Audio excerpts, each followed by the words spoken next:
কুকুর কিন্তু মানুষের সবচেয়ে কাছের বন্ধু, তারা কিন্তু মানুষের ক্ষতি করে না। তাদেরকে যদি একটু ভালোবাসা দেন তারা দ্বিগুণ ভালোবাসা ফিরিয়ে দেয়, কিন্তু আমরা সেটা বোঝার চেষ্টা করি না মানুষ হয়ে। আমাদেরকে তো সৃষ্টিকর্তা মানুষ হিসেবে কেন বানিয়েছেন?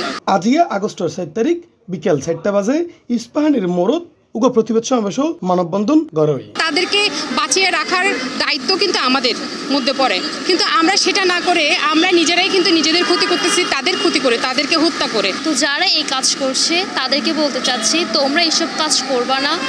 ঈশ্বর তাদেরকে সৃষ্টি করেছে আমাদের জন্য, তারা আমাদের রাতের বেলা নিরাপত্তা দেয়। পশু প্রাণী সুরক্ষা, ডগ প্রবলেম, ডগ লাভার সংগঠন সমূহ পশু প্রাণী ভালোবাসে এরিমে বেশ কিছু মানুষ লইরে উক্ত সমাবেশ ও মানববন্ধন অনুষ্ঠিত হয়। এডাতুন যারা যারা কুকুর হত্যা কিংবা কুকুর নিধন চক্রান্ত লয় জড়িত তারারে আইনের আওতায় আনিবার লাইও প্রশাসনের সহযোগিতা কামনা করে। প্রচন্ড খারাপভাবে আচরণ করেছে, কুকুরকে যখন তখন প্রহার করেছে, মেরেছে, সিগারেট খেয়ে আগুন লাগিয়ে দিয়েছে।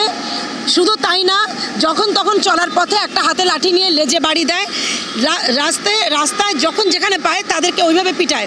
এইসব যারা হত্যা করছে তাদের যেন আইনের আওতায় আনা হোক এবং কঠোর শাস্তি দেওয়া হোক, কারণ পশুরাও জীব।